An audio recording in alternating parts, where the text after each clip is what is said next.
All right. We'll have you sign a consent form. We just want to see if you left a note or anything inconspicuous, something like that. All right.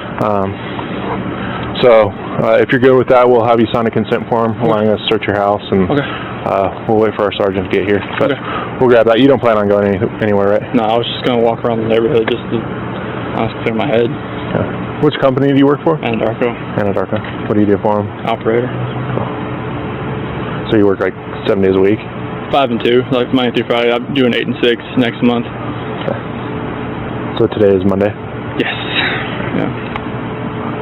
All right. Let us grab that form, and then we'll wait for our supervisor, and then you can either stay here or you can go walk the neighborhood, whatever you'd like, while we look through it. All right. Let's go grab that form. We'll be right back with you, okay? You have to stay here? Yeah, that's fine. Okay. You got one? I think so.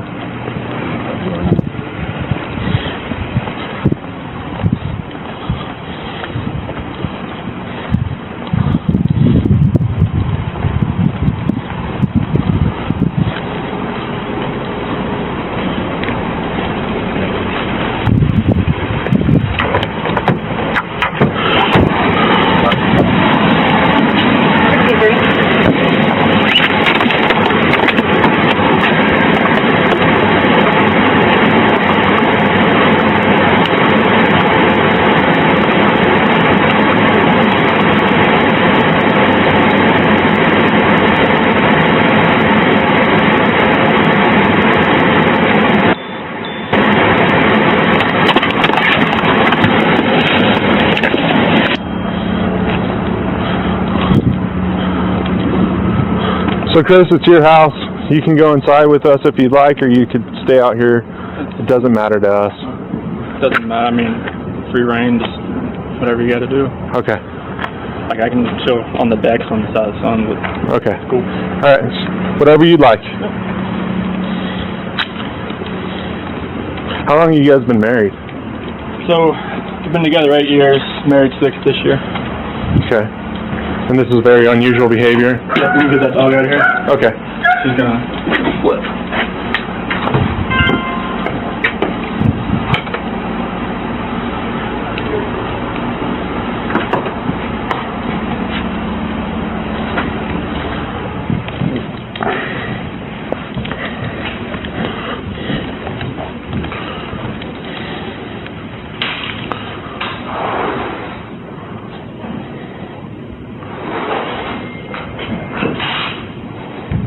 On the counter right here.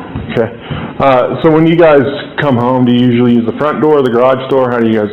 I usually open the garage door, come in. Okay. She uses front or garage. It kind of depends. Okay. Is that a ring out there? Oh, that was.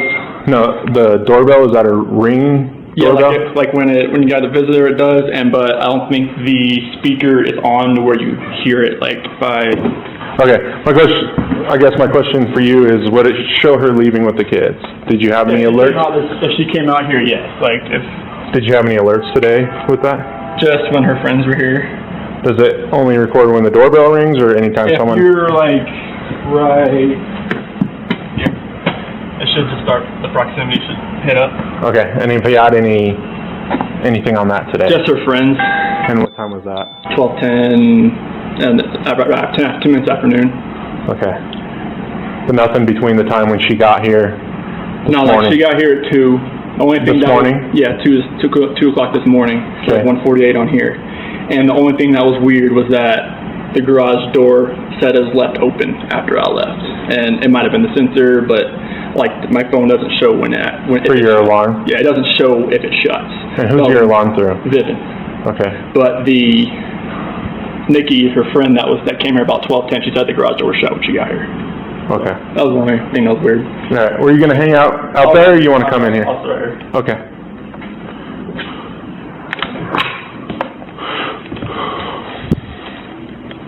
Where's the purse at? On the counter.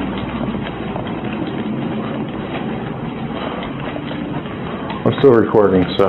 Yep.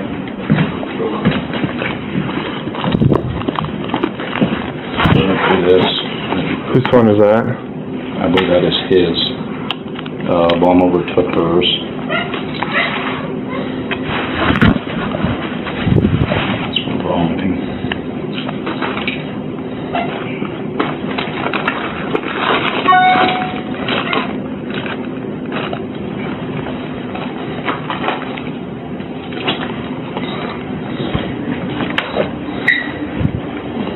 Is that a diary or what is that? It's for work, I believe. I was thinking it was possibly a diary, but it's talking about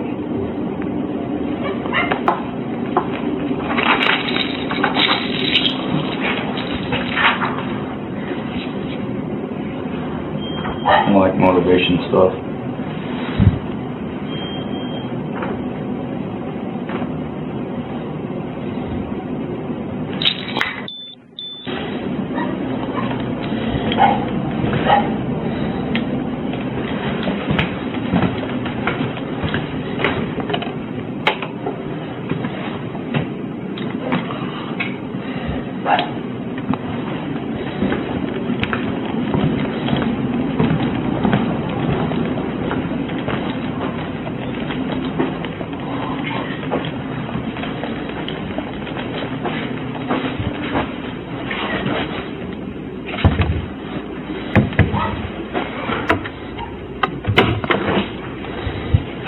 How did you say the kids were?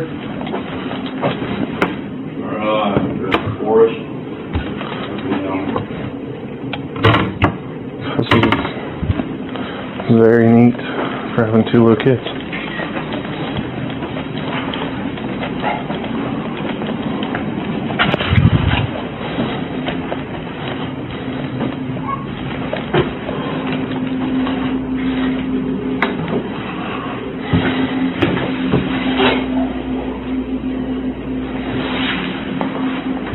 What if I told you that the most dangerous person in this story never raised his voice once?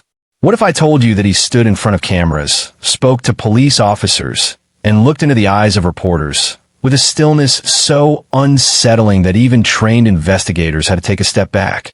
What if I told you that a man described by his neighbors as quiet, normal, and kind had already done the unthinkable hours before anyone even knew to ask questions? And what if I told you that the very evidence that unraveled him was not found in some dramatic police chase, not in a courtroom battle, not in some forensic breakthrough, but in the smallest, most overlooked details, a pause that lasted a half second too long, a smile that arrived when it should not have, and a phone call that should never have been answered? This is not just a story about a crime. This is a story about performance. About the mask that ordinary-looking people wear every single day, and about what happens when that mask starts to slip. My name is Dark Trail Files, and today we go somewhere most true crime channels are afraid to go. Not just in the facts, into the silence between the facts, into the moments that every other video skips past, into the body language, the micro-expressions, the trembling pauses, and the forced composure of a man who thought he had written the perfect script for his own escape. He had not. This is the Chris Watts case. And I promise you, by the time this video ends, you will never look at the people around you the same way again. But before we go any further, if you're new here, welcome to Dark Trail Files. This channel exists for one reason and one reason only: to go deeper than the headlines, further than the surface, and closer to the truth than any other place you will find online. We do not just cover cases. We dissect them. We slow them down. We find the things that others miss. And we make sure that the people who should never be forgotten are never forgotten. If that sounds like something you need in your life, hit that subscribe button right now. Turn on your notifications. Because on this channel, we drop videos that will keep you thinking for days. You do not want to miss a single one. Now, let's get into it. It is the kind of neighborhood that makes you exhale. Tree-lined streets in Frederick, Colorado. Houses with neat lawns and American flags by the door. The kind of place where people wave at each other on morning walks and children ride bikes until the streetlights come on. Safe, quiet, picture perfect. And on Saratoga Trail, one house stood out as perhaps the most picture perfect of them all. Chris Watts, 33 years old, worked as an operator for Anadarko Petroleum. He was described by people who knew him as reserved, mild-mannered, the kind of man who never really raised his voice. His wife, Shannon Zizek Watts, was 34 years old. She was the opposite of quiet. She was vibrant. She was expressive. She sold wellness products for a company called Louvel Thrive, and she did it with a passion that was magnetic. She posted about her life online. She shared her family with the world. She showed videos of her daughters, Bella, who was 4 years old, and Celeste, who was 3, playing, laughing, growing. She was proud of her life, proud of her family, proud of the life she and Chris had built together. And on the surface, that life looked extraordinary. They had just bought their home, a 5-bedroom house in a quiet suburb. They were expecting their 3rd child, a boy, who Shannon had already named Nico. Life, by every external measure, was good. Life was full. Life was blessed. But here's the thing about surfaces. They're designed to be looked at, not looked through. Because beneath the perfectly curated social media posts and the matching family photos, something was deeply, dangerously wrong. Chris Watts was not the man anyone thought he was. And the life everyone was watching so admiringly online was already falling apart behind closed doors. Chris Watts had been having an extramarital affair. Her name was Nicole Kessinger. She was a 29-year-old Colorado oil and gas worker who had met Chris through their shared professional world. The relationship had begun in June of 2018, just 2 months before the events that would change everything.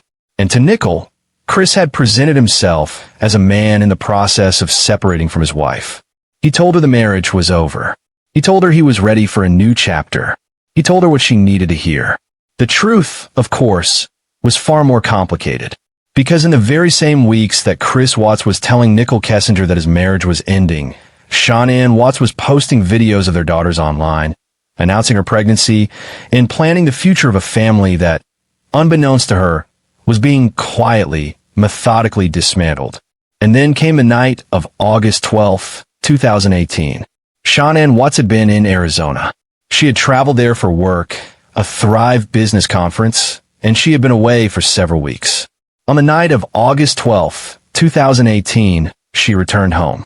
A friend, Nicole Atkinson, had driven her back to the house on Saratoga Trail.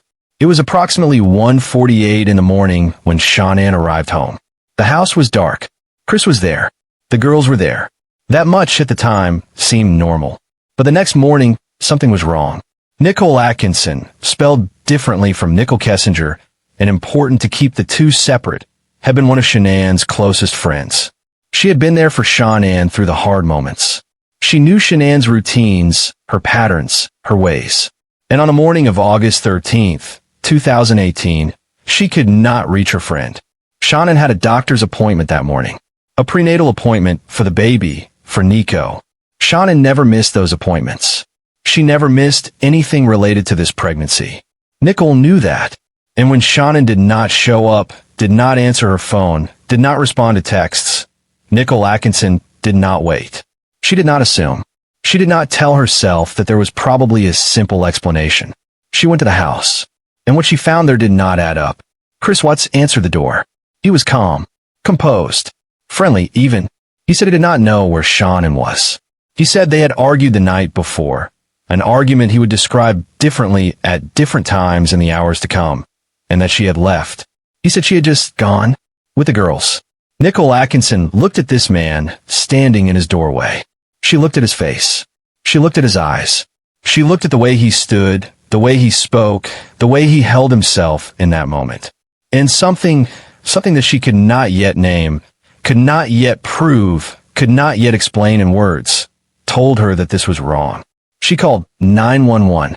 Think about that for a moment. Nicole Atkinson arrived at that house with nothing but a feeling. No evidence. No proof. No concrete reason. Nothing she could point to and say, here, this is the thing that is wrong. Just a feeling. Just the kind of deep, gut-level alarm that we are all trained in our modern, rational world to dismiss, to explain away, to talk ourselves out of. She did not dismiss it. And that decision, that single, gutsy, instinct-driven decision to pick up the phone and call for help, is the reason this case broke the way it did. But here's the question I want you to sit with. How many times in your life have you felt that feeling, that quiet, nameless alarm, and chosen to ignore it? How many times have you talked yourself out of trusting yourself? The moment Nicole Atkinson picked up that phone and dialed 911, the clock began. And the way she speaks in that call, the urgency layered beneath measured words, the careful way she describes what she sees and what she feels, is something you need to hear for yourself. This is not a woman who is panicking without reason. This is a woman who knows. Listen to how she speaks. Listen to what she says. And listen to what she does not say, but absolutely means. Hi, Stacey. My name's Nicole, and I'm calling because I'm concerned about a friend of mine. I dropped her off at her house at 2 in the morning last night because we were out of town together, and we were on the way back from the airport, and she's having issues, and she's pregnant. And I haven't been able to get a hold of her this morning, and I've gone to her house, and her car's there, and stuff like that, but she won't answer the door, she won't answer phone calls, she won't answer text messages, and I'm just really, really concerned. And she had a doctor's appointment this morning, and she didn't go to it, and I don't know what to do. I've called him and talked to him, and he said that she went on a play date with her other 2 daughters, but, like, if she went on a play date, they're both in car seats. Why would she not take her car? Perfectly understandable. Do you happen to know her address, Nicole? I'm asking to send it up at her house. It's 2825 Saratoga Trail in Frederick. And then I said, like, Chris, can you just come home and check to make sure she's okay? Because the shoes she wears every single day are right inside her door. And he was like, yeah, I'll be there in 3 minutes. Well, that was 45 minutes ago. And I called him and asked him again, can you please come home? And he's like, I'm 45 minutes out. Okay, Nicole, I'll go ahead and call in. I just need you, if you could please repeat her address to make sure I have it entered correctly. 2825 Saratoga. It's SARCOGATR. Okay. And the thing stands for trail. Thank you. And can I get a phone number that you're calling me from? Area code first. 970. Thank you. Okay, Nicole, tell me exactly what happened. So, we were out of town for work, and we flew in last night. Our flight got delayed, and I dropped her off at her house at 2 in the morning. She's 15 weeks pregnant, and she wasn't feeling well over the weekend, and she was very, like, distraught and out of the sorts because we're out of town for work, and we flew in last night. Our flight got delayed, and I dropped her off at her house at 2 in the morning. She's 15 weeks pregnant, and she wasn't feeling well over the weekend, and she was very, like, distraught and out of the sorts because her and her husband are having issues. So I was concerned because she wasn't, like, eating or drinking and stuff like that. So then this morning I was like, let me know if you need me to take you to your doctor's appointment because you're not feeling well. And I have called and texted. I've come to her house. She's not answering the door. She's not responding to text messages, phone calls. I've had other friends reach out to her. None of us can get her to respond to us. They have 2 little girls that are 3 and 4. I mean, there's no movement in the house whatsoever. And he states that she didn't take them to daycare and was going to go on a play date, but they're both in car seats and her car is here. What's her name? It's in the garage. And I'm like, well, huh? What's her name? Shanann Watts. It's SHANANN Watts, WATTS. Do you know her date of birth or how old she might be? Oh, if you would have asked me that, I would know it. That's okay. If you just know her approximate age, that you take that into. He's in her early 30s.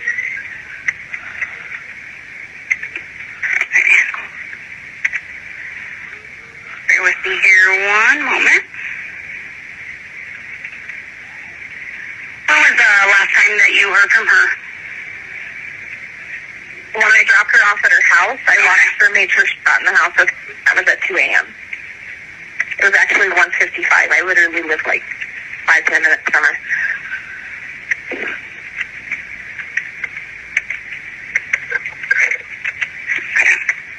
And her vehicle is it parked in the garage? Yes. It's a white Lexus.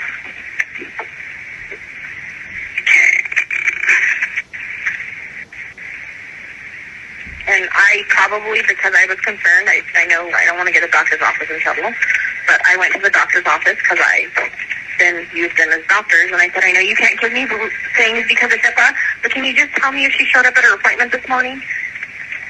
And the lady was like, no, she did not. Okay. Is that's unusual behavior for her to not show up to her doctor's appointment? No. Okay. No. I mean, pregnancy, like, she was so excited and then got blindsided from her husband that he wanted to separate. a week ago. And her husband's name is Chris? Yes, his name is Chris Watts. And he told you that she went on a play date today with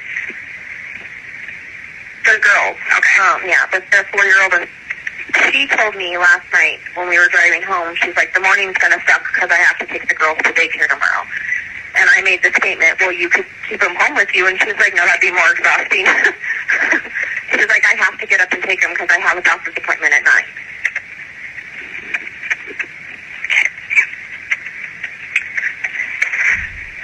Bear with me here one moment. I'm just typing this information in the call here.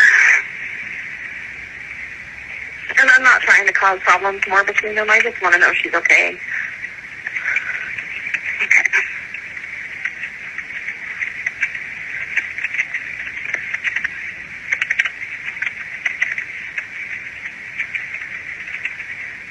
What's her phone number? Give me 1 second and I'll look it up for you.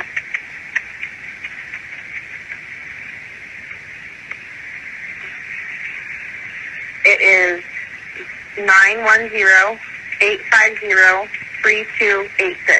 Okay. And Chris told you that he was on his way. Yes, I just talked to him. Well, I talked to him here. One of our other friends did via text because I was going to the doctor's office, and she said he would be here in about 30 minutes, and that was at 1:08. And then I called him and said, Chris, I'm at your house. I'm not trying to cause drama or anything. I just need to know your life, okay? I was like, where are you? And he was like, I'm on I-70. I'm about a half hour to 45 minutes out. And I just said, okay, and then I hung up and called you guys because I'm just worried. Okay, Nicole, what kind of vehicle are you in right now? I'm in a white Dodge Dart. Okay. Alrighty, we do have a call in, Nicole. We'll have an officer come out that way as soon as we can. I would just advise you, to not try to make entry into the house or anything like that until the officers can get there. In the meantime, if you do hear from her, just give us a call back and let us know, okay? Okay. All right, you're welcome. Thank you. Bye-bye. 2825 Saratoga Trail of a party who's checking on a friend who's pregnant who's not answering the door. There it is. That tone. That particular combination of composure and desperation that tells you everything. She was not hysterical. She was not dramatic. She was precise, deliberate. She gave the dispatcher exactly what was needed, and she communicated, without ever saying the words directly, that this was not a normal missing person situation. This was something else. This was something darker. When the police arrived at the house on Saratoga Trail, they were not yet treating this as a homicide investigation. They were responding to a welfare check, a missing persons report, a domestic situation that needed sorting out. They arrived professionally, calmly, procedurally. And Chris Watts, the man standing at the center of everything, welcomed them. He cooperated. He spoke to them openly. He gave them access to his home. He answered their questions. He was, by every visible measure, a concerned husband and father who was just as confused as everyone else about where his wife and daughters might be. But here's the thing about law enforcement. The good ones, the ones who have been doing this long enough, who have sat across from enough people in enough living rooms and interrogation rooms at crime scenes, they do not just listen what you say. They watch how you say it. They catalog the details that do not quite line up. They file away the pauses. They notice the moments when something in someone's face does not match something in their voice. And Chris Watts, for all his composure, was already leaking.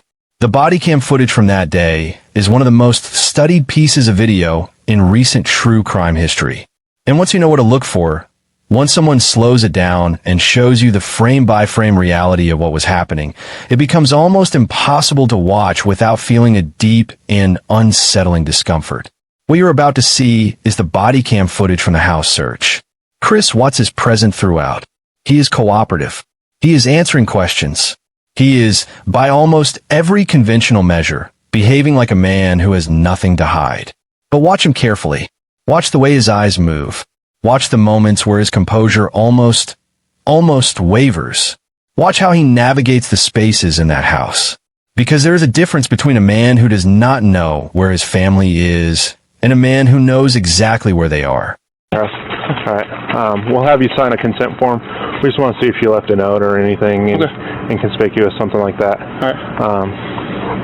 So if you're good with that, we'll have you sign a consent form allowing us to search your house, and we'll wait for our sergeant to get here. But we'll grab that. You don't plan on going anywhere, right? No, I was just gonna walk around the neighborhood just to honestly clear my head. Yeah. Which company do you work for? Anadarko. Anadarko. What do you do for them? Operator.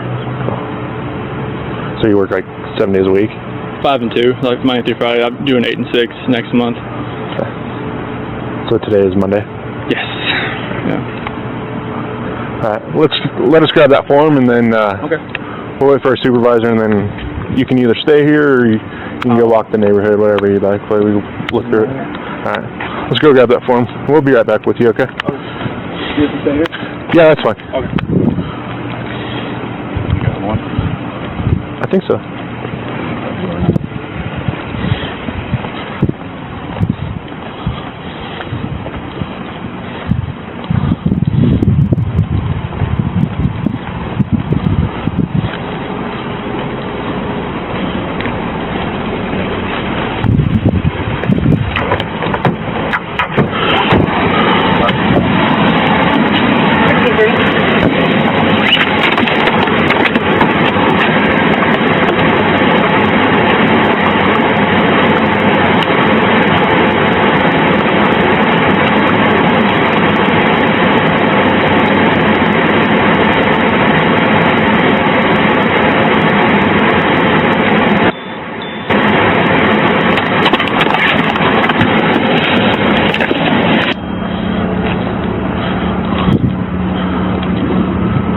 So Chris, it's your house.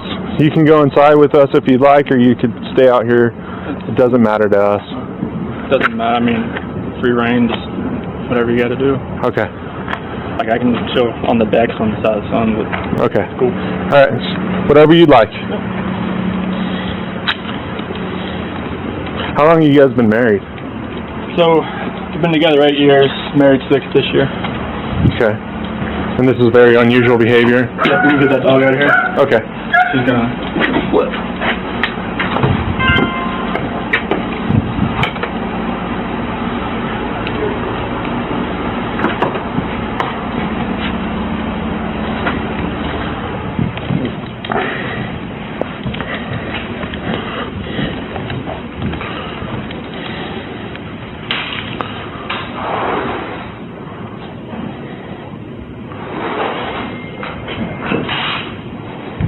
On the counter right here.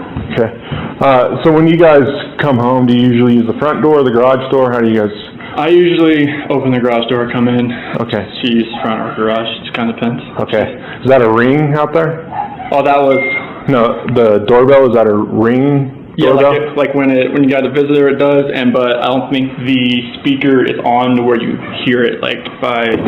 Okay. My question for you is, would it show her leaving with the kids? Did you have any alerts? If she came out here, yes. Like if... Did you have any alerts today with that? Just when her friends were here. Does it only record when the doorbell rings, or anytime someone? If you're like right here, it should just start. The proximity should hit up.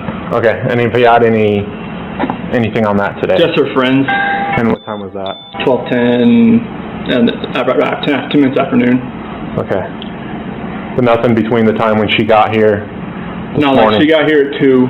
The only thing This morning? Yeah, 2 o'clock this morning. So Okay. 1:48 on here. And the only thing that was weird was that the garage door said is left open after I left, and it might have been the sensor, but like my phone doesn't show when For your alarm? Yeah, it doesn't show if it shuts. And who's your alarm through? Vivid. Okay. But the Nikki, her friend that came here about 12:10, she said the garage door was shut when she got here. Okay. That was the only thing that was weird. All right. Were you going to hang out there, or you want to come in here? I'll sit right here. Okay.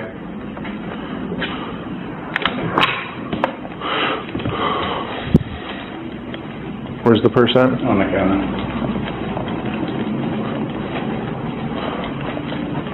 I'm still recording, so. Yep.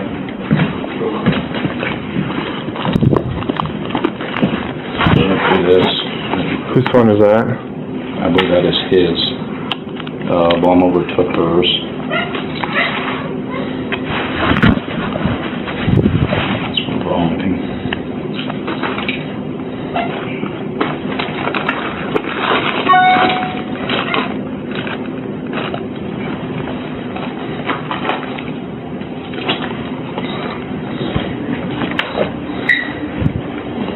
Is that a diary or what is that? It's for work, I believe. I was thinking it was possibly a diary, but it's talking about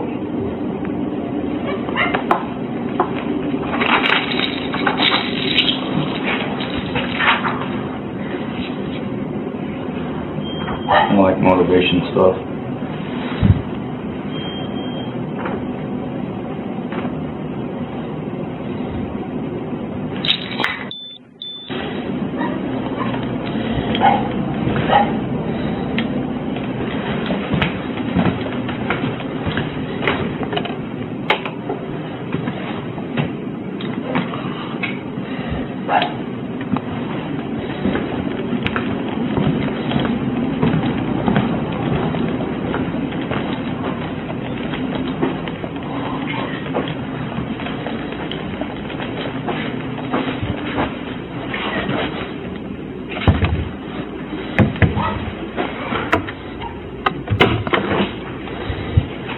How did you say the kids were?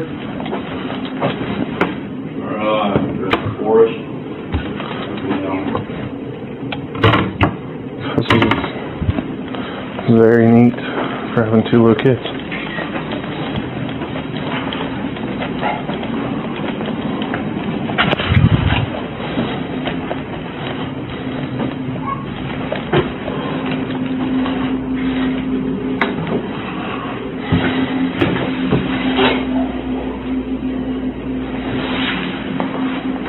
Did you catch it?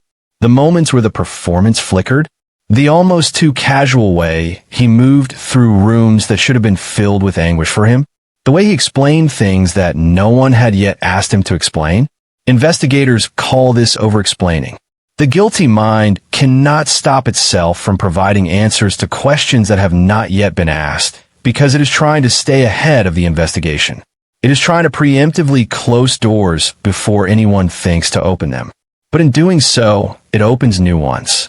And in that house, on that morning, there were doors Chris very much did not want anyone to open. There is a moment in the body cam footage from that day that has been dissected by behavioral analysts, criminal psychologists, and ordinary viewers all over the world.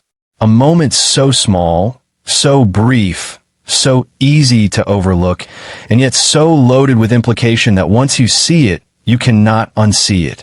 Chris received a phone call while police officers were actively searching his home.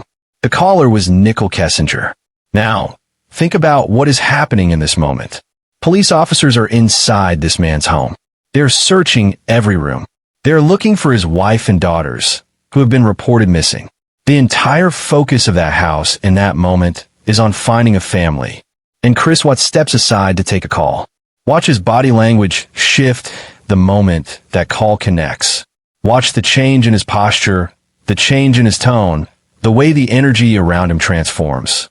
This is a man with two conversations happening at once, the one with his voice and the one with his body. There's a driveway from the townhomes that backs right up to our fence. Now, would you think that's a female friend or a male friend? Honestly, I'm not going to put anything by it right now. All right. Well, we appreciate you letting us go through your house. No problem. Definitely not in there. No. Hey, hold on one second. I'll call you back. Bye-bye. Was it in the car? So she came out the door then? Yeah, Chris said things, you know.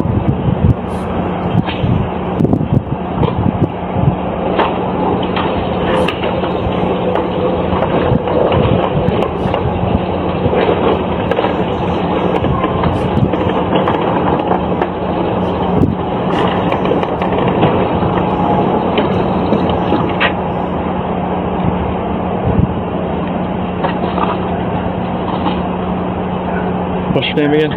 I'm Sergeant Bates. Sergeant Bates. Good to meet you. So she doesn't have any family or anyone around here? Neither of us do. They're all back in North Carolina. We moved here back in 2012. Came out here to visit some friends during Thanksgiving, fell in love with the place, moved out here a few months later. Does she have any friends around here? Just for friends? Yeah. Yeah, she's got friends in Frederick, Erie, Aurora, that part of Erie, Broomfield, Parker. Have you tried to contact any of Oh them? yeah, we've exhausted every option. The last thing I'm going to do is hospitals. Hotels. There's so many, but... And no one's heard from her today? Have you checked your bank accounts? That's another thing I was going to do, because I don't have access through here. Let's go check those and see if she pulled any cash out or if there's any strange charges or anything. Okay. Can you log? I can't log in because she does all the finances. Okay. So I know her password. I just don't have her used already. Not sure what she would have used that way. Sorry, my phone's just blowing up there. No, you're fine. Who do you guys bank through? USAA and Chase. Can you call them and see if there's been any activity? Any withdrawals or anything? And then the suitcases that she came home this morning with, which ones were those? Was it The black one that's sitting right there. Not the one in the bedroom? That was from the last trip, when we just got back a few days ago from North Carolina. She went to Arizona like 2 days later. That was when we just got put back down in the basement.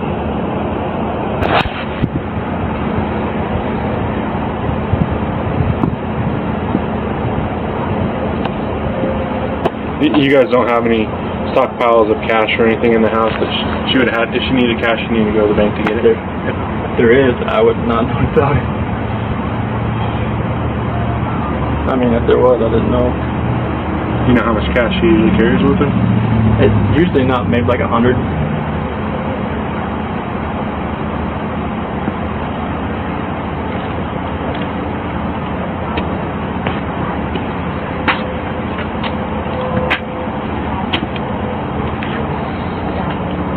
Your turn signal's on. It's been on. I may have to turn in a hurry.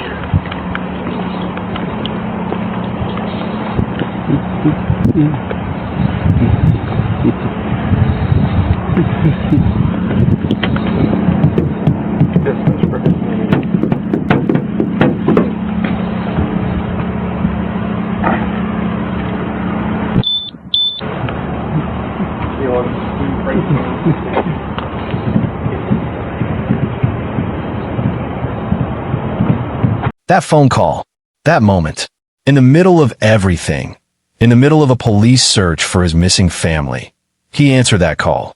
He stepped away. He spoke. And the behavioral shift in those seconds tells you something that his words never will.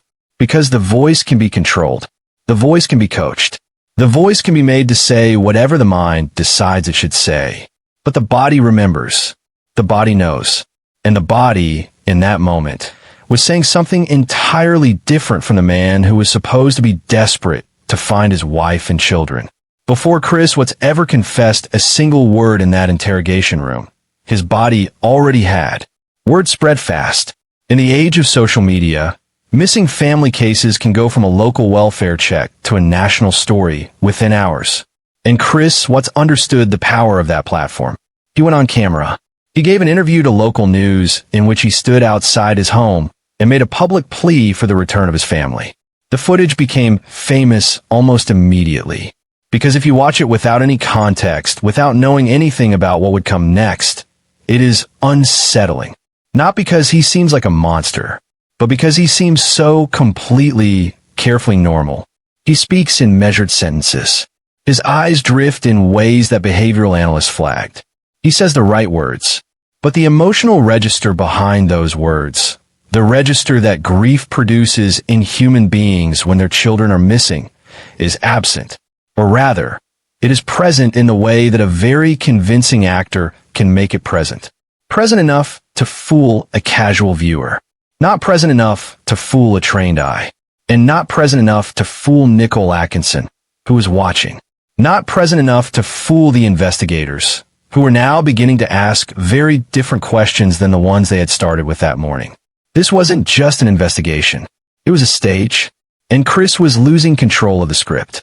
Because here is what investigators knew, and what the public did not yet know. The security footage from neighbor's home had captured Chris Watt's truck leaving the property in the early morning hours of August 13th, before Shanann's disappearance had been reported, before anyone had even woken up to realize something was wrong. A truck, in the early morning darkness, leaving a house where 3 people, a pregnant woman and 2 little girls, would shortly be reported missing. Where had he gone? And more importantly, who, if anyone, had been in that truck with him? Security cameras have changed criminal investigations forever. What used to require eyewitnesses, people willing to come forward to testify, to put their names to what they saw, can now be provided by a device mounted above a garage door or aimed at a front porch. Silent witnesses. Witnesses who never sleep, never get tired, never misremember, and never, ever lie. The neighbor's security camera footage showed Chris Watt's truck leaving the Saratoga Trail property at approximately 5:15 in the morning on August 13th, 2018. That was before Shanann had been reported missing, before the police had been called, before anyone outside the house had any reason to believe that something had gone wrong. Now, when this footage was shown to Chris Watt by investigators, when they sat him down and showed him the footage of his own truck leaving in the dark, everything changed. Because here was a man who had constructed a very careful story. A story about an argument. A story about Shanann leaving. A story designed to create distance between himself and what had happened.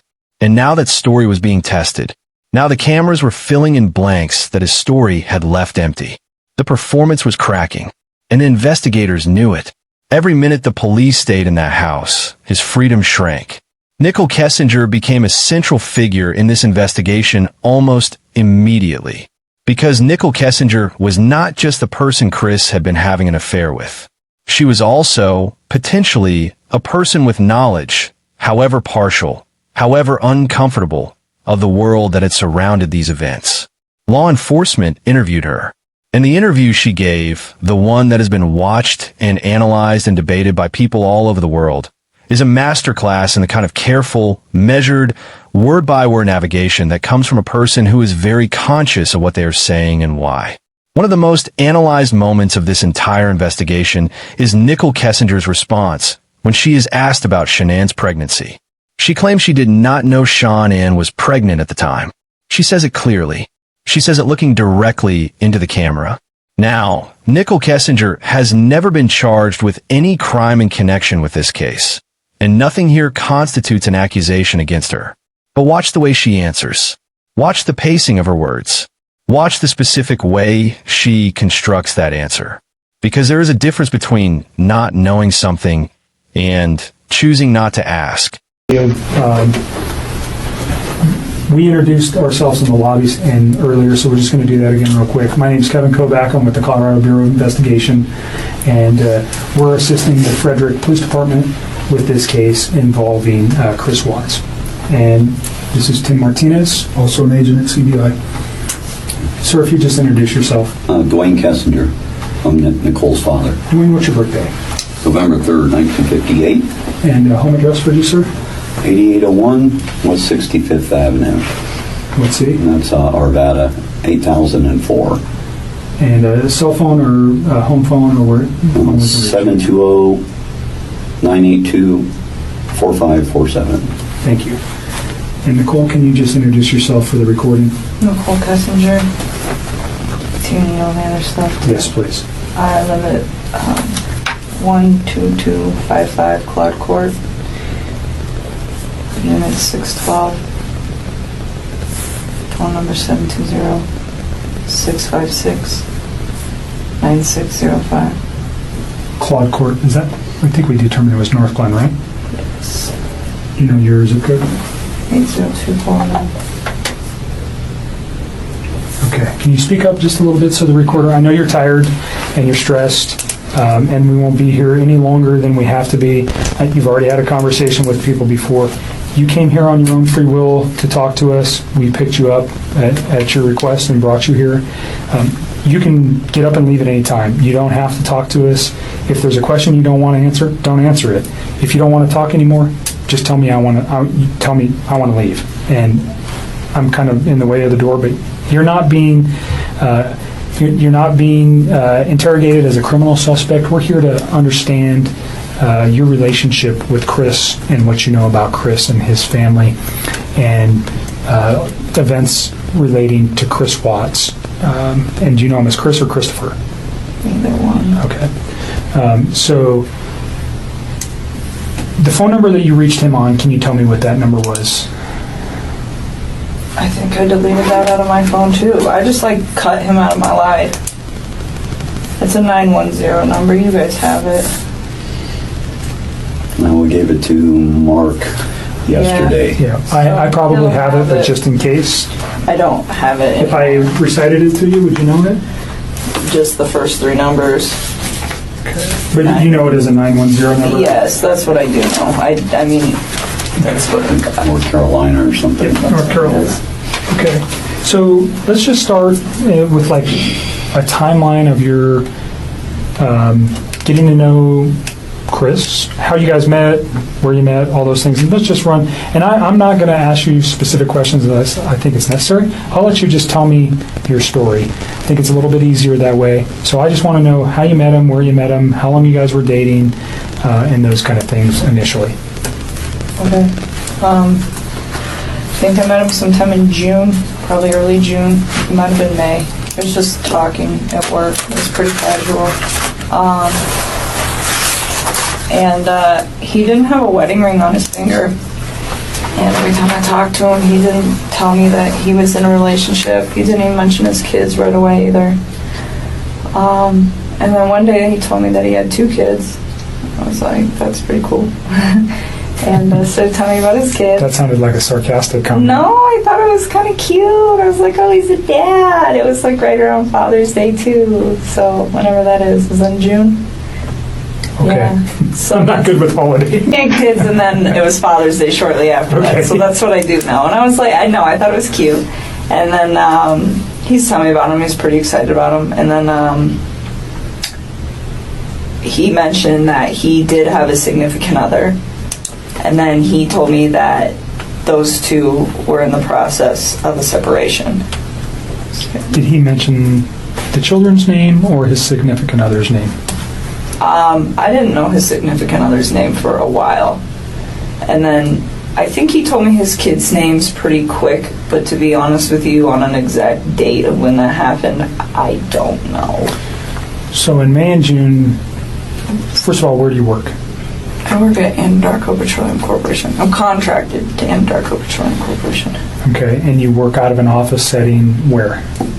In Platteville, Colorado. Okay. And Chris also works out of that location, per se? Yes. He's in the field, but he comes into the office with his team. So you work, what is your job responsibility? I do health, safety, and environment.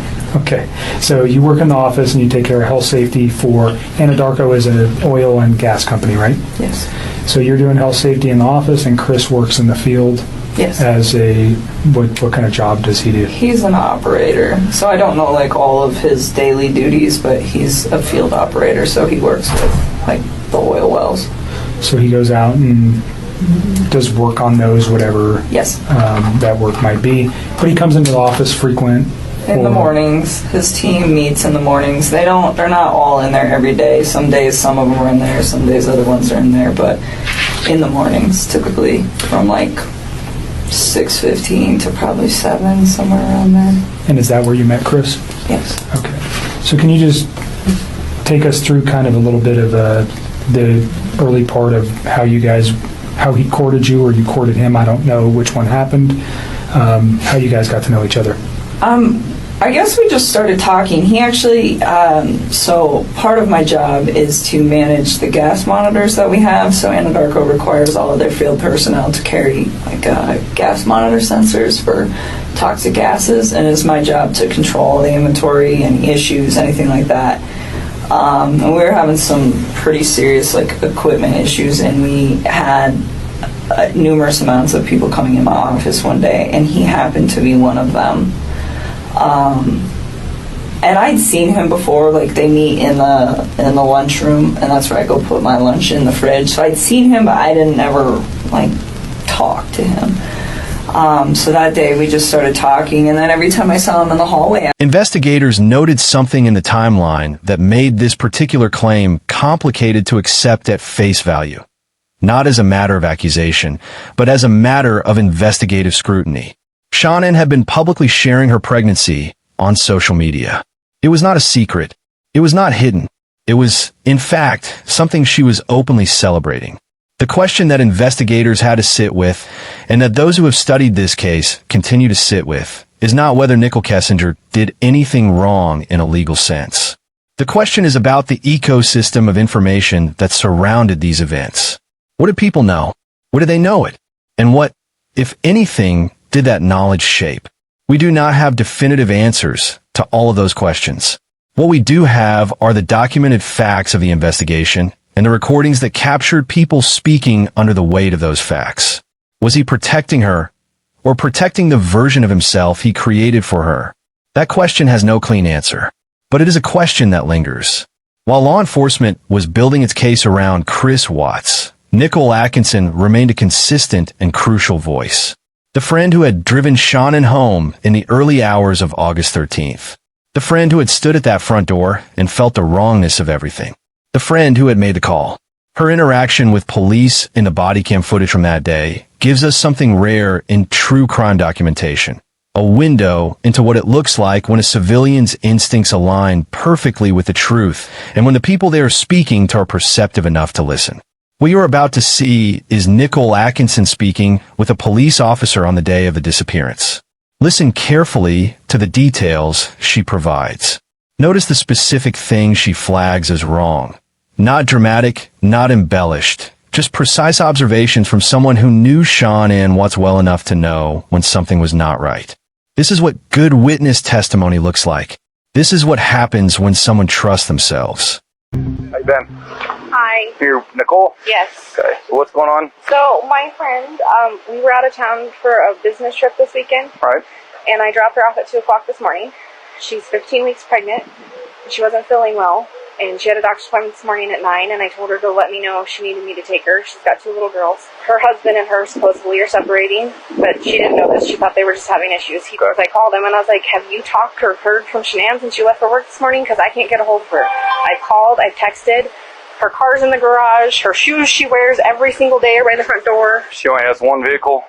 No, they only have the one vehicle in his work truck. Okay. Shannon, are you home? Police department, if anyone's inside, make yourself known. Yeah, I mean, I don't see anything out of place. I'm not hearing kids. I'm not hearing anything.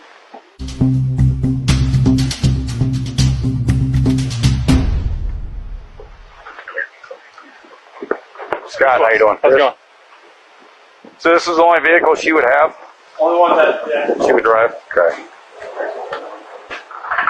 What's interesting is the garage door opens, and instead of yelling out for Shanann, he stops and opens up their car and starts looking through the car. This is a stalling tactic to kind of gather his thoughts up a little bit. He then walks in the house and is never heard calling their names, as if he knows they're not home. He goes in the house, he's in there for about a minute by himself, nobody goes in with him. Can we go in the house? I mean, that's up to him. It's his house. And that's when he comes around and politely lets in the police officer, Nicole Atkinson, and her son. Mind if I come in, Chris? Okay.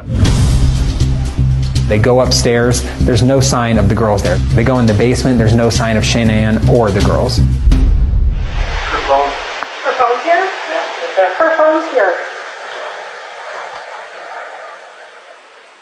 Does she work? Yeah, she works from home. Oh, from home? She works This Is Her Lifeline. This could be the ticket to all the information, like she left the phone behind. But here's the other thing is that he didn't think that it was odd that the phone was left there. You know her passcode? I don't know her passcode. It used to be 2385, and now it's 6 digits. It's the baby's due date. I don't believe Chris had planned to have the phone discovered. I think he planned to come back later and make some changes and do what he had to do to make it look as if Shanann was wandering around with her phone and doing other things. He seems to be anxious. You can see this rocking movement in his body language. Because you told me that she went on a play date with the girls and then... That's what she told me. But instead of frantically calling around, asking for help, finding his wife, or if anyone's seen her, he's texting people. He's trying to take attention off of himself, transferring his anxiety onto that phone. Nicole is like a hound dog. She knows something's up. She knows something's off. And she's looking over at Chris going, what the heck is wrong with you? What time do you leave today? What time I leave there? Come there here. Usually between 5:30 and 6. Was Shannon here then? Yes. Yeah, we can go outside. At one point, the police officer is asking questions about where they might have been, and Chris conveniently walks straight into the bedroom and comes straight out, and on his finger is Shanann's wedding ring.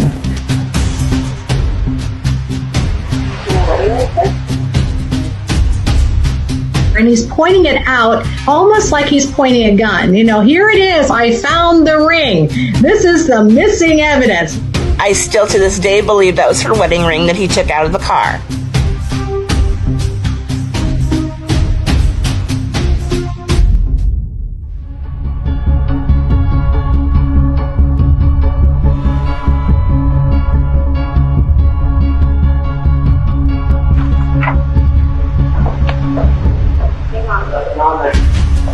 What's that? Nothing on there. You just have my camera.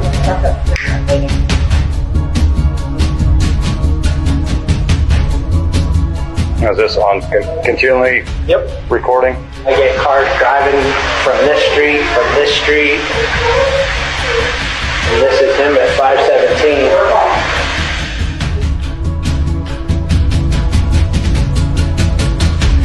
It shows Chris very clearly walking out of the house by himself, backing his truck up into the driveway, and then loading something into the back of his truck.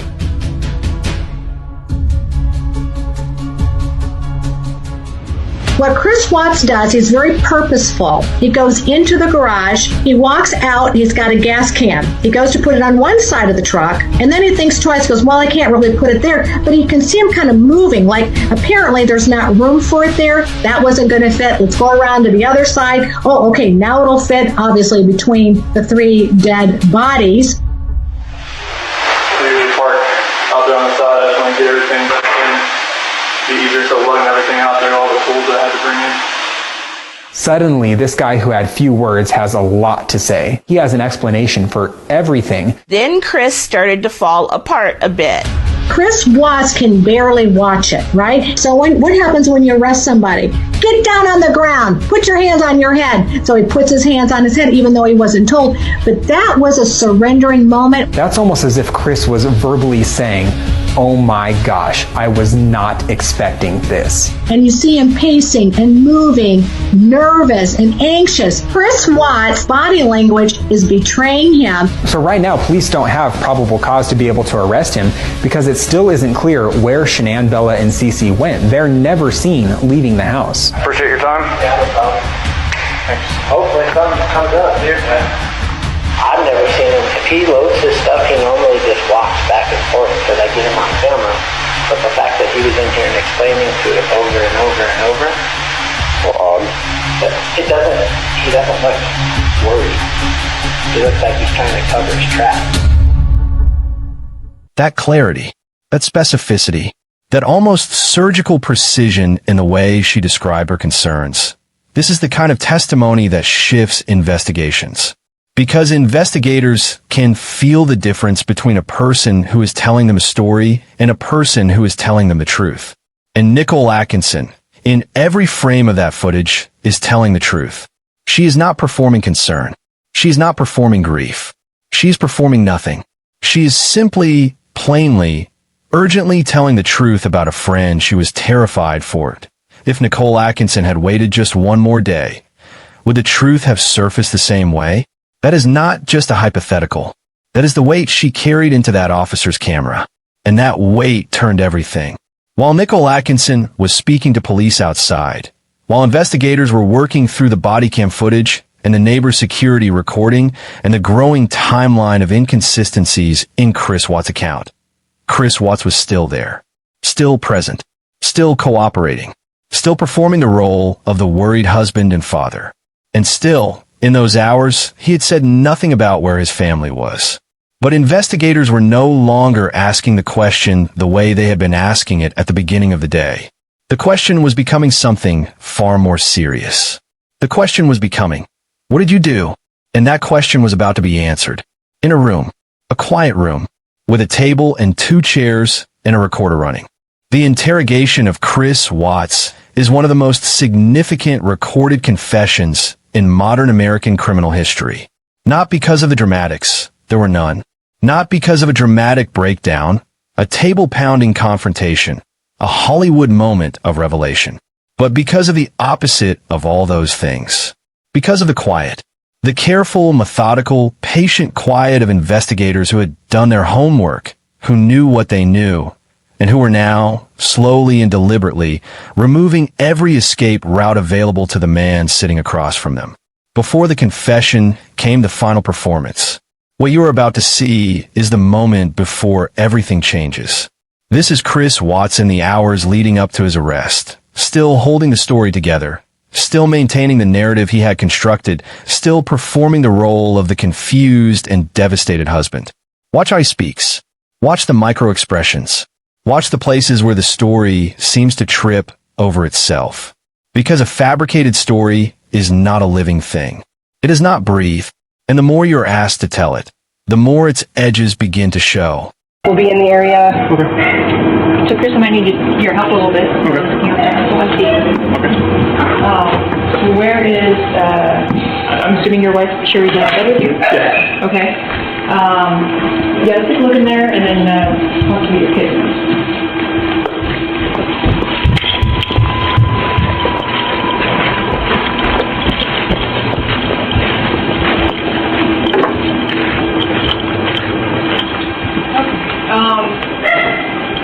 Does she have any dirty laundry that hasn't been touched by anybody else besides her? Okay.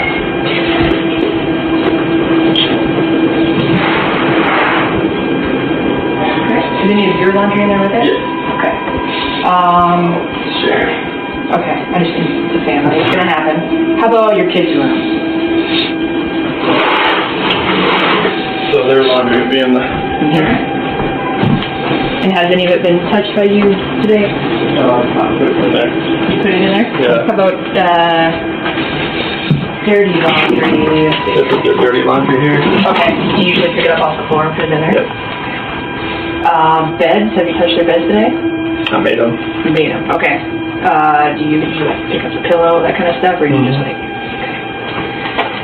Let me think here.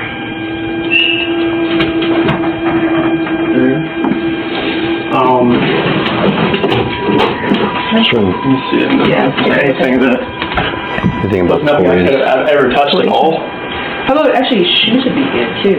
Shoes that maybe you haven't touched since they've worn them.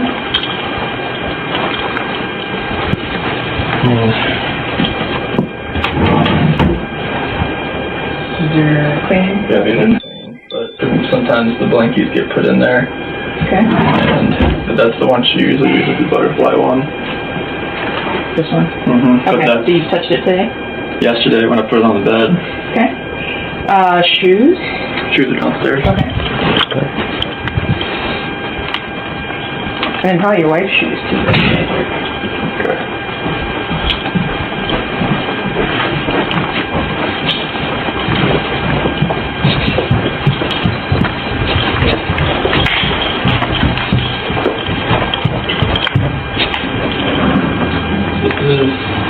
Sophie's shoes and Bella's shoes on this side. Okay. What's the most recent picture you remember her wearing?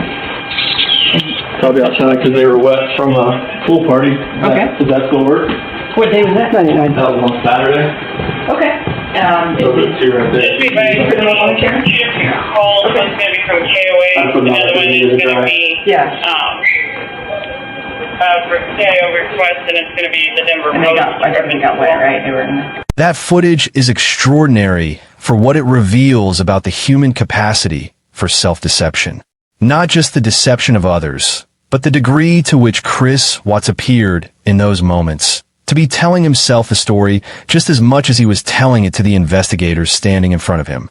as if repetition could make it real, as if saying it one more time in exactly the right tone, with exactly the right level of controlled emotion, would somehow cement it into fact. It did not.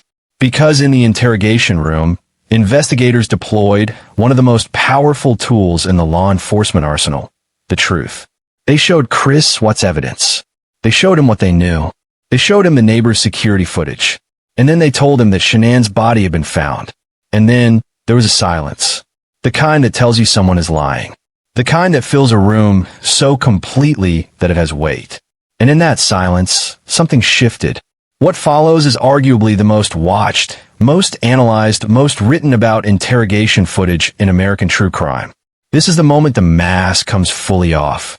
This is the moment that all the careful control, all the practiced composure, all the constructed narrative collapses under the weight of what was real. Investigators use strategic evidence disclosure, showing what they had, piece by piece, watching each piece land. What you're about to see is what happens when performance meets truth, and truth wins. I brought Graham in here because we want to talk to you about the results, okay?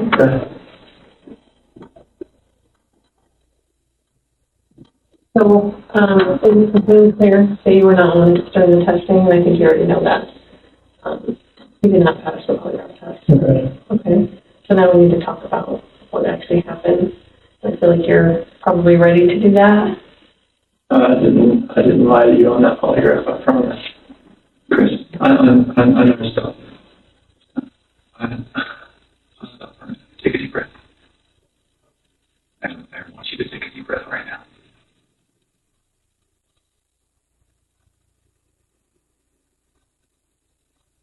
There's a reason you feel sick to your stomach. And when people hold stuff inside, it makes you physically ill. And I can just tell on your face, I could tell from the second you walked in that you were wanting to just come clean and just be done with this. And I appreciate that because you knew sitting down in that chair that you weren't going to pass today. And you knew I was going to find out because I told you that. And then you continued to stay knowing that you could, at the end, say, you know what? I just need to get this off my chest. Like, I just need to tell you what happened. We're not here to play games. We're not here to do any of that with you. We just want to know what happened. So can you start from the beginning and tell us what happened? Everything that I've told you, I did not lie on this polygraph. I don't know how much I could tell you right now. Like, I did not. It's not an option right now because you did not pass the polygraph. So I know you were being deceptive. So that's not even an issue right now. The issue right now is what happened to Shanann, Bella, and Celeste. That's the issue right now. Okay. So let's talk about that. I know you want to tell us. I can see it in your face. Holding this lie in is going to do nothing for you. I know this. Like, okay. I'm not like trying to like cover things up. Like, yeah, but you kind of are because it's normal. Normal people will do that. Normal people that make a mistake initially are going to go, I don't know what you're talking about. I didn't do anything. That's normal. I would expect that. It's just like if you ask your kid, did you write on the wall? And they go, no. And you're like, you have marker on your hand. Like, I know you just wrote on the wall. And they're like, oh, okay. That's a natural reaction that someone's going to initially lie about something like that and then eventually tell the truth. So this is your eventually telling the truth time. This is where the rubber meets the road, Chris. Like, don't let this continue any longer, please. I'm not trying to make anything continue. Like, I want them back home, like. But you know they're not coming back home. You know that. I don't know in the back of my head. I hope they come back home. But you know they're not. I hope they come back home. Mm-hmm. I don't know they're not coming back home. Chris, tell me they're confused. Okay. And here's what confused about me. I told you that we've done some work overnight. Yeah. I told you that we looked at a lot of things. Okay, that wasn't a lie. We don't love a lot more than we think we do. Okay. And here's what we're confused. You're this great guy. I'm not just telling you that, okay? I'm telling you that because everyone tells us that, okay? that about you. Chris is a great guy. He's a good father. He's a good man. We're confused as to why you're not taking care of your beautiful children. I'm not taking care of them right now. Right now. Okay. I don't know where they're at. I do not know where they're at. If I could have my babies back home right now, I would. I want them back. I want everybody back. That is the God's honest truth.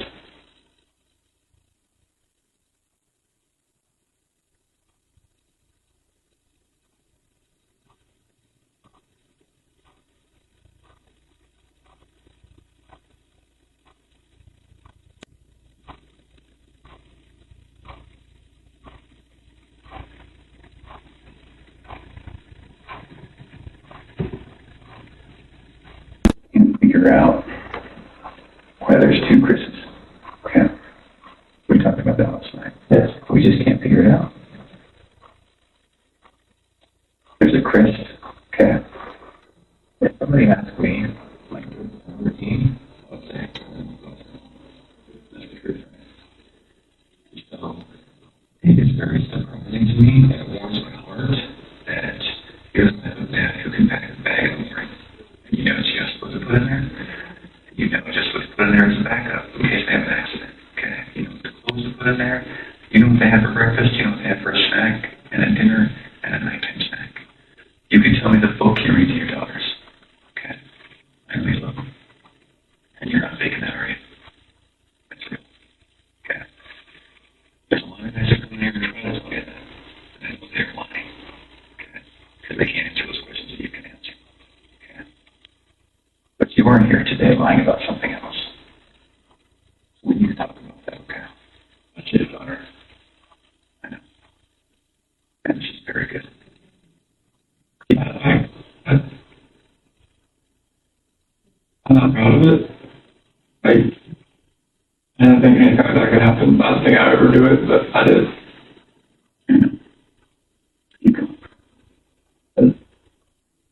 She accused me of it. I denied it. I she was her, and I felt horrible for it. Like, she was pregnant, and it was, I don't know. I didn't hurt her. I cheated on her. I hurt her emotionally. I cheated on her. And I feel absolutely horrible about this, but that's what I've been holding. When I was at the hockey game, I was with her. I was in that with her.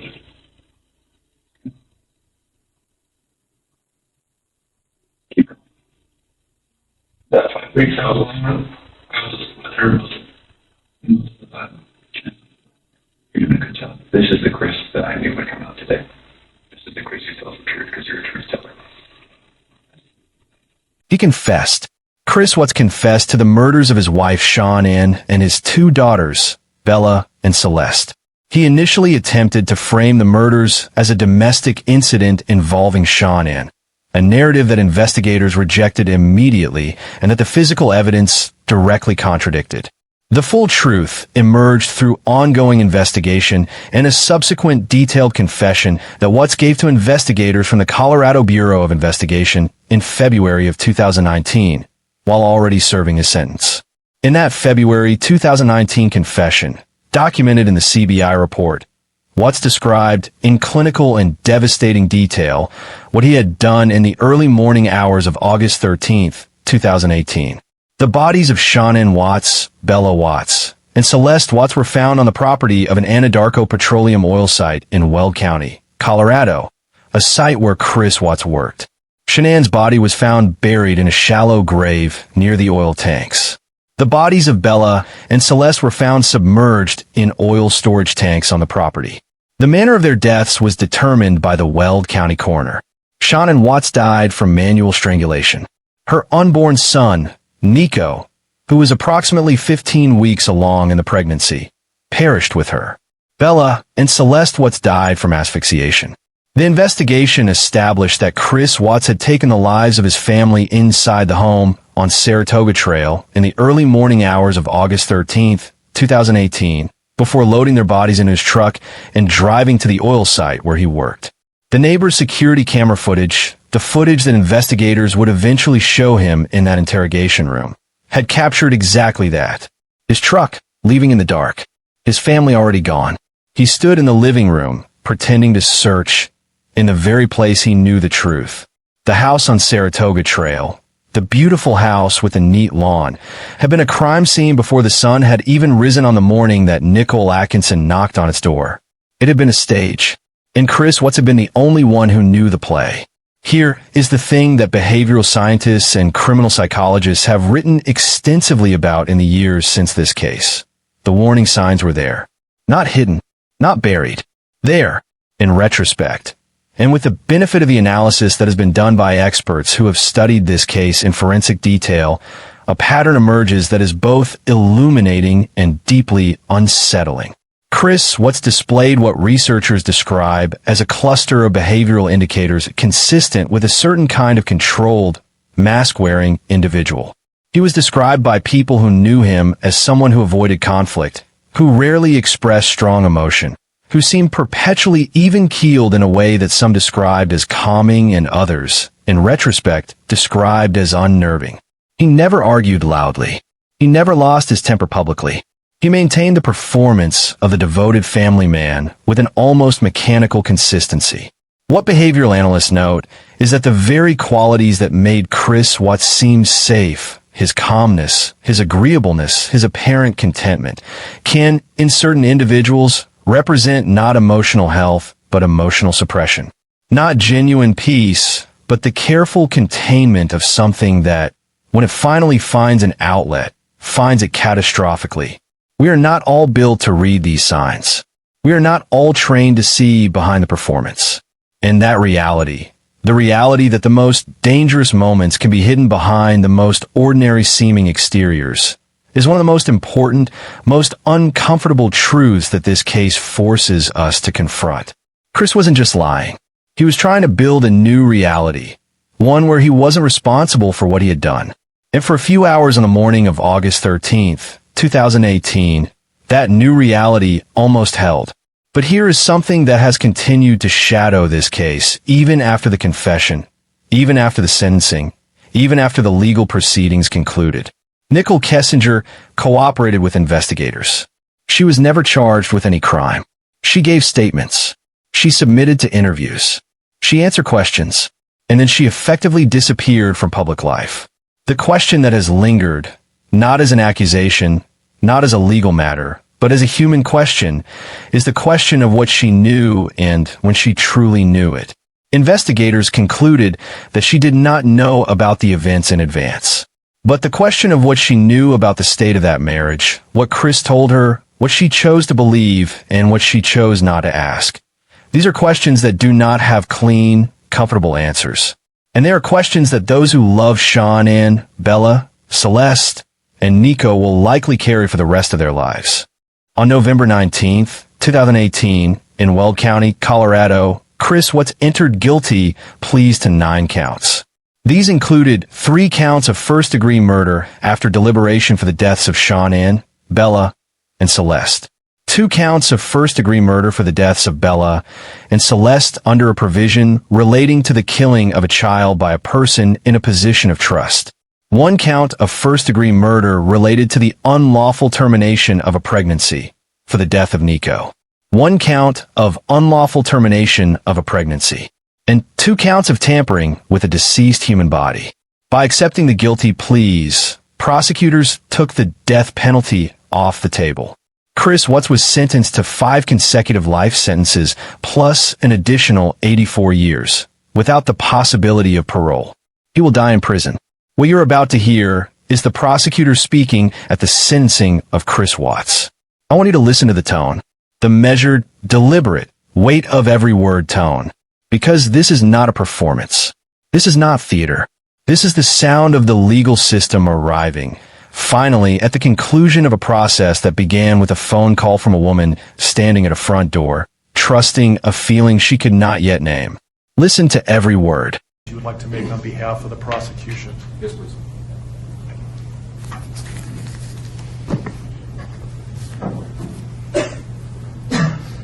Your Honor, there are no words to adequately describe the unimaginable tragedy that brings us before this court today. By my comments, I'm not even going to try to express the horror, the pain, or the suffering that the defendant has caused to these families, to this community, and to all who were a part of this investigation. However, I do want to spend a few minutes sharing with the court the details of the crime, as so far you've only had an opportunity to review the affidavit and a few facts here and there that have been offered to the court in the motions and pleadings that have been filed. The questions that have screamed out to anyone who will listen since August 13th of 2018 are why and how? Why did this have to happen? How could a seemingly normal husband and father annihilate his entire family? For what? These are the questions that only one individual in this courtroom or on this planet knows the answers to.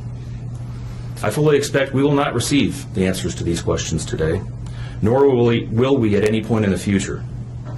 I don't expect that he will ever tell the truth about what truly happened or why. Even if he did, there is no rational way that any human being could find those answers acceptable responses to such horrific questions. The best we can do is try to piece together some kind of understanding from the evidence that is available to us. And the evidence tells us this. The defendant coldly and deliberately ended 4 lives. Not in a fit of rage, not by way of accident, but in a calculated and sickening manner. Shanann was 34 years old. She had married the defendant in November of 2012. Over the weekend leading up to August 13th, she had been at a work conference in Phoenix, Arizona, and returned home in the early morning hours of August 13th.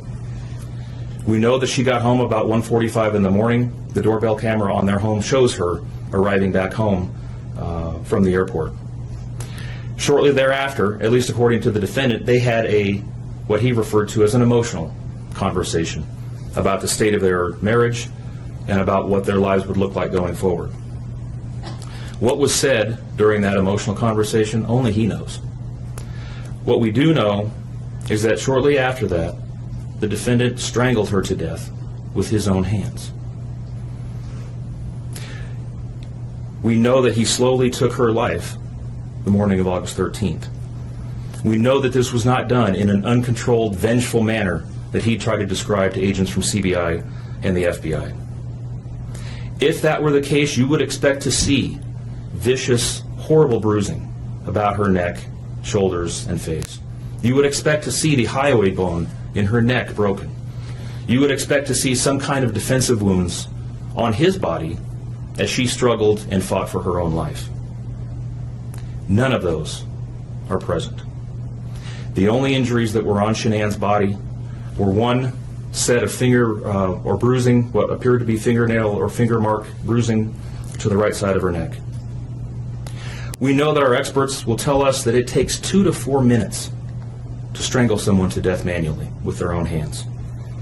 The horror that she felt as the man that she loved wrapped his hands around her throat and choked the life out of her must have been unimaginable. Even worse, what must Bella, age 4, and Celeste, age 3, must have experienced or thought as their father, the one man on this planet who was supposed to nurture and protect them, was snuffing out their lives.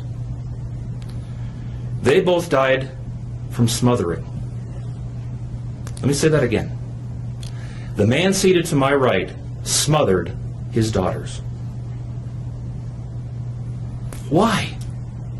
Imagine the horror in Bella's mind as her father took her last breaths away. Your Honor, understand very clearly, Bella fought back for her life. The frenulum, the connective tissue between her upper lip and her gum, had a 1.5 centimeter laceration. She bit her tongue multiple times before she died. She fought back for her life as her father smothered her. Celeste had no such injuries. In fact, she had no external injuries at all. But according to the medical examiner, she was smothered nonetheless. The defendant then methodically and calmly loaded their bodies into his work truck, not in a hasty or disorganized way. He was seen from the neighbor's doorbell camera backing his truck into the driveway, going back and forth into the house and back out to the truck 3 different times, one time for each of their bodies. He then drove them away from their family home one final time, intent on hiding any evidence of the crimes that he had just committed. In one final sign of callousness for his wife, his daughters, and their unborn son, and their remains, he drove them to a location that he thought no one would ever find them, to one of the oil tank batteries with which he was so familiar. He knew this was safe. He had texted a coworker the night before saying, "I'll head out to that site. I'll take care of it." He had carefully ensured that he would be alone in the middle of the plains to secrete away the remains of his family in a place that he hoped they would never be found.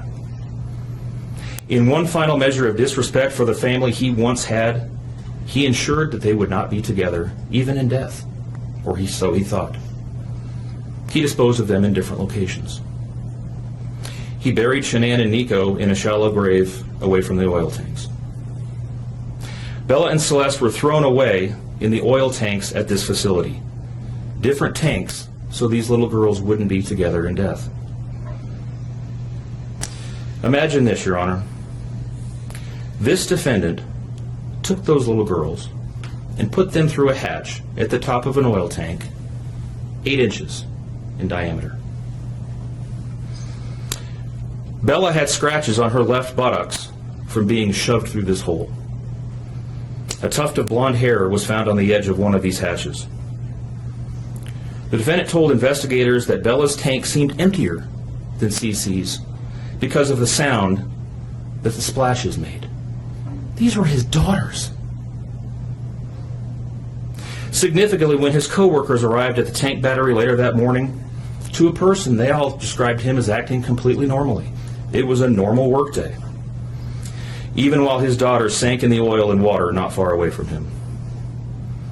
And then his efforts at deception truly began. We've all seen the emotionless interviews that the defendant gives to the local media asking for help in locating his family. We watched as he claimed that the house was empty without them, and that he hoped that they were somewhere safe, and that he just wanted them to come home. He told investigators that they were at home sleeping when he left for work that morning, and that Shanann had told him that she was taking the girls to a friend's house for the day. What is striking about this case, Your Honor, beyond the horrors that I've already described to you, is the number of collateral victims that he created by his actions. While he stood in front of TV cameras asking for the safe return of his family, scores of law enforcement officers, neighbors, friends, and family scoured the area, fretted for their safe return. They texted him begging for any information and sending him their best wishes, all the while he hid what he had done. The list of indirect victims does not end there. Think of the firefighters and the Colorado State Patrol hazmat experts who had to don protective suits and who were called upon to pull Bella and Celeste out of those oil tanks. Or the coroner employees who had to conduct these autopsies. The courtroom was still. People have described it that way. Remarkably, profoundly still. Not the stillness of nothing happening. The stillness of everything landing. A finality arriving in the room and taking its seat. And somewhere in that stillness, the thought that no one in that courtroom could escape, the thought that everyone who has ever followed this case cannot escape, is the thought of 3 names. Bella, Celeste, Shanann, and a name that never got the chance to be spoken in the world outside the walls of that house on Saratoga Trail. Nico. For people, one of whom never drew a breath outside the warmth of his mother's body. And a family that, by every visible measure, had been loved. The story did not end at sentencing, because Chris Watts, now housed at the Dodge Correctional Institution in Waupun, Wisconsin, agreed to speak again. In February of 2019, investigators from the Colorado Bureau of Investigation, the Frederick Police Department, and the FBI conducted a series of interviews with Watts. Interviews that became known simply as the February Confession. What emerged from those sessions was, in many ways, more disturbing than the original confession. Because in the original confession, the one extracted in the interrogation room, under pressure in the immediate aftermath of the evidence confrontation, Chris Watts had still been performing, still trying to shape the story, still attempting to construct a version of events that placed some of the responsibility elsewhere. In February 2019, that performance was gone. What remained was a detailed, clinical accounting of what had happened on the morning of August 13th, 2018. The specific sequence of events, delivered in a tone so flat, so empty of recognizable human emotion, that those who have read the transcripts describe a particular kind of horror. Not the horror of violence, but the horror of absence. The horror of encountering, in the words of a human being, the place where feelings should be and finding nothing there at all. The February confession also revealed details about the days and weeks leading up to August 13th. The escalating tension between Chris and Shanann as she returned home. The affair with Nicole Kessinger and the particular urgency he felt about it. The pregnancy, Nico, and the pressure that this new reality placed on whatever plans Chris had been constructing in his mind about his future. Investigators have noted, and this is important, that Chris Watts has never provided an account of his interior emotional state in the months before the events that fully explains the trajectory from a troubled marriage and an extramarital affair to the decisions he made. People do not arrive at the unthinkable in a straight line. They arrive through a series of smaller decisions, smaller moments of moral failure, smaller surrenders to impulse over conscience that accumulate over time into something catastrophic. We see the end result. We see the footage. We see the confession. What we do not fully see, what may never be fully accessible to us, is the interior landscape of a man who could look at his own daughters and choose the path he chose. There are cases in true crime that function primarily as cautionary tales, stories about stranger danger, about the lurking threat from outside. And then there are cases like this one, cases that do not let us have the comfort of the outsider, cases that force us to sit with the fact that the greatest risk in the most devastating instances does not arrive from beyond the walls of our homes. Shanann Watts had over 100,000 followers on social media the week she disappeared. People had watched her life. People had celebrated her family. People had seen Chris standing beside her in photos and thought, as we all think when we see those photos, that they understood what was there, that the image told the whole story. It did not. And that gap, the gap between what is visible and what is true, between the performance and the reality, between the carefully managed exterior and the interior that we never see, is the gap that this case tears wide open. It is an uncomfortable gap to stand in. It is uncomfortable because it is not just about Chris Watts. It is about the fundamental limits of what we can know about the people we share our lives with. There are professionals, therapists, behavioral analysts, investigators, who dedicate their careers to reading through performance, to finding the tells, to identifying the moments where the real thing leaks through the constructed one. And even they are not infallible. Even they are sometimes fooled, because the performance, when it has been practiced long enough, when it has been built carefully enough, when the performer has enough incentive to maintain it, the performance can look exactly like the real thing. What Nicole Atkinson had was not professional training. She had proximity. She had relationship. She had years of knowing her friend well enough to feel, in the pit of her stomach, that something was wrong with the man who answered that door. She did not have a framework or methodology. She had intuition, and she trusted it. This is perhaps the most human lesson this case has to offer. In a world full of performances, the people closest to us are sometimes the ones best positioned to see through them. Not always, not reliably, not with certainty, but sometimes. Sometimes the person standing at the door, the friend, the family member, is the only alarm system that exists. Listen to that alarm. Trust that feeling. Make the call. Chris Watts is currently serving his sentence at the Waupun Correctional Institution in Wisconsin. He was transferred there from Colorado, in part for security reasons. The notoriety of his case had made his placement in a Colorado facility complicated. He will never be released. He will die behind the walls of that institution. In the years since his sentencing, Watts has reportedly received significant correspondence, letters and expressions of support from a subset of the public.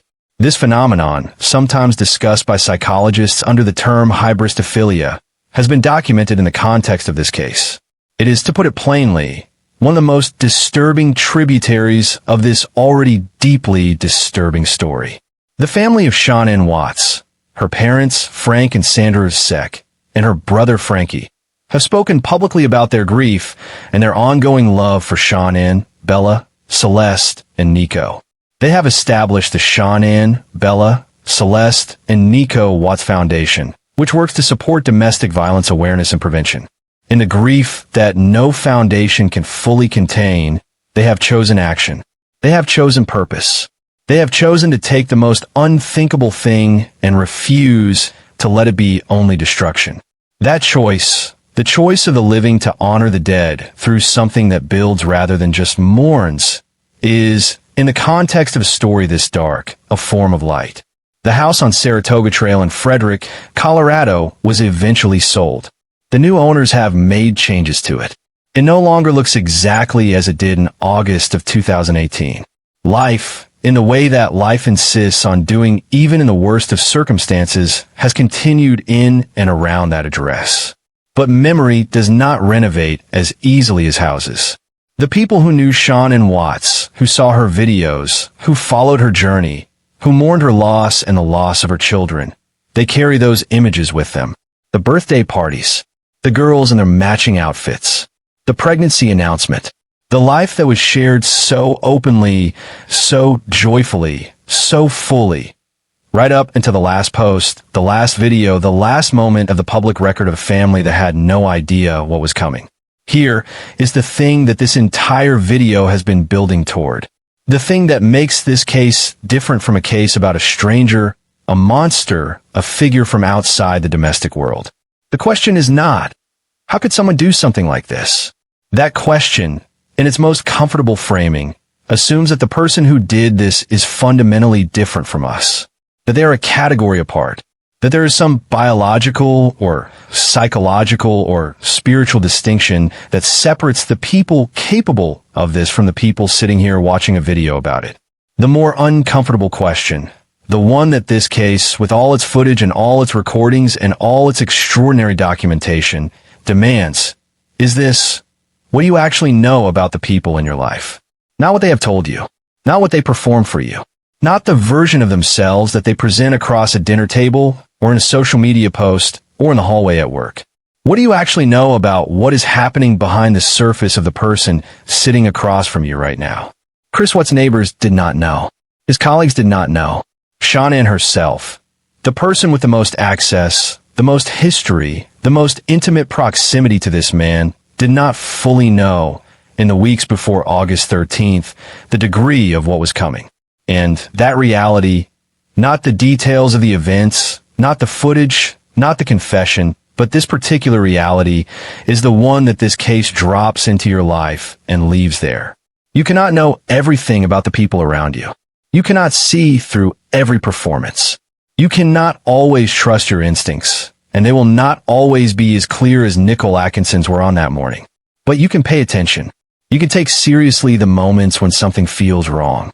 You can trust yourself enough to make the call. Because Sean N. Watts deserves someone to make the call. Bella Watts deserves someone to make the call. Celeste Watts deserves someone to make the call. Nico Watts, who never got to be born into a world that knew his name, deserves someone to make the call. And the only call that could be made by the time anyone knew to make it was the one Nicole Atkinson made. Let's not forget that. Let's not forget any of them. Closing Dark Trail Files.